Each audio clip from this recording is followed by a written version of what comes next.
Yay! Kumusta? Naisip mo na ba na yung pinaka-importante at pinaka-astig na bahay na titirahan mo habang buhay ay yang sarili mong katawan?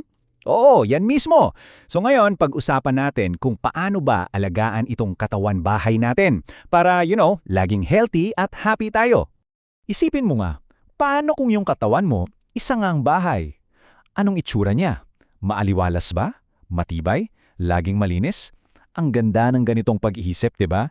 Kasi mas madali nating maiintindihan kung paano gumagana ang lahat ng bagay sa loob natin. Okay, umpisaan natin sa pinaka-core, yung makina at mga tubo. Kasi kahit anong ganda ng bahay, kung walang kuryente at tubig, baliwala, 'di ba?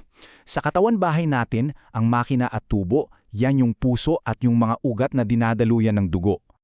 At bakit ba sobrang importante ng dugo? Kasi ito yung agos ng buhay. Isipin mo na lang na para siyang ilog sa loob mo na nagdadala ng lahat ng magagandang bagay. Siya yung nag-aayos ng mga nasisira, nagde-deliver ng pagkain, at tagahakot din ng basura. Grabe, di ba? Para mas madali nating magets, heto yung sistema. Yung puso mo, yan yung engine room. Walang tigil yan sa pagbomba, 24/7. Tapos, yung dugo, sila yung milyon-milyong delivery trucks na naghahatid ng oxygen at nutrients.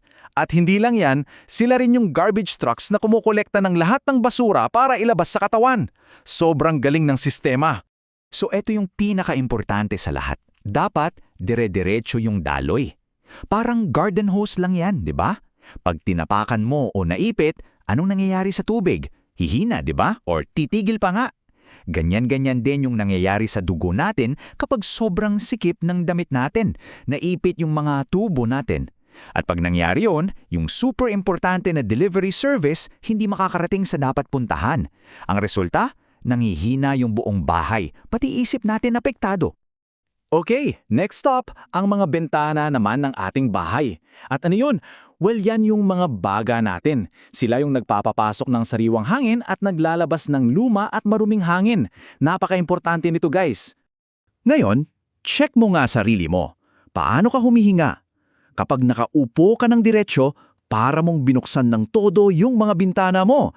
Wow! Ang sarap ng pasok ng hangin! Pero pag kuba ka, para mong sinasara yung mga bintana. Naiipit yung baga, hirap makakuha ng oxygen. Kaya pala minsan, kahit wala kang masyadong ginagawa, feeling mo ang pagod-pagod mo. So, bakit nga ba natin kailangang pahanginan palagi ang katawan bahay natin? Kasi ang sariwang hangin, hindi lang yan para makahinga tayo.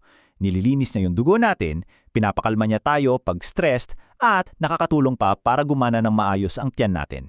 At bonus, masarap ang tulog mo. Parang superpower talaga, di ba? Siyempre, ang isang bahay, kailangan din ng tulong galing sa labas. Hindi pwedeng laging nakasara lang. Kailangan natin yung sikat ng araw at sariwang hangin para manatiling masigla at malusog ang ating tahanan. Ang ganda ng point na to, di ba? Isipin mo yung mga halaman. Kaya ba nilang mabuhay sa dilim at walang hangin? Siyempre hindi. Kung ganun sila kahalaga sa halaman, ano pa kaya sa atin? Mas lalo nating kailangan yan. Ito na siguro yung pinakahalatang epekto ng araw. Yung sikat ng araw, hindi lang siya basta nagbibigay liwanag, nagbibigay din siya ng buhay at sigla sa atin. 'Di ba pag nakikita natin yung mga batang medyo mapula ang pisngi, para ang healthy nilang tingnan? Yan yung natural glow galing sa araw. Kaya huwag kang matakot lumabas at maglaro. Okay, at para sa huling bahagi, housekeeping. Siyempre, para maging maayos at maganda ang isang bahay, kailangan laging malinis. Hindi lang sa labas, kundi pati na rin sa loob. Alam mo ba kung ilan yung maliliit na butas sa balat natin, yung tinatawag na pores? Hindi lang libo, kundi milyon-milyon. Isipin mo, para silang napakaraming maliliit na bintana na daanan ng dumi palabas. Pero kapag di tayo malinis, anong mangyayari? Babara sila at lahat ng dumi maiipon lang sa loob ng bahay natin. Yikes! Kaya yung paliligo, tandaan mo, hindi lang yan para bumango ka. Isa siyang legit na health power up. Tinatanggal niya yung mga bara sa pores, pinapabilis niya ulit yung delivery service ng dugo at para kang ni-reboot. Gising na gising ang buong sistema mo. Nakakatulong pa to para mas malakas ang depensa mo laban sa sipon. Ito na yung pinakasimpleng paliwanag. Sa isang bahay, pag may madilim at maduming sulok, saan nagpupunta yung mga peste tulad ng ipis at daga? Doon, di ba? Sa katawan natin, ang mga peste, sila yung mga mikrobyo at sakit. Kaya dapat laging malinis para walang mapamahayang masama. Simple as that. So ayon, gayong medyo kilala na natin ang mga parts ng ating katawan bahay, yung hamon ngayon ay maging pinakamagaling na caretaker nito.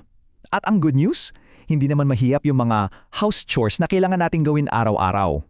Heto ang isang napakasimpleng checklist para sa'yo. Tandaan mo lang tong 4 na to. Una, magandang daloy ng dugo. Pangalawa, malalim na paghinga. Pangatlo, sikat ng araw. At pang-4, kalinisan. Kung magagawa mo yan, promise, magiging super tibay at super saya ng katawan pahay mo.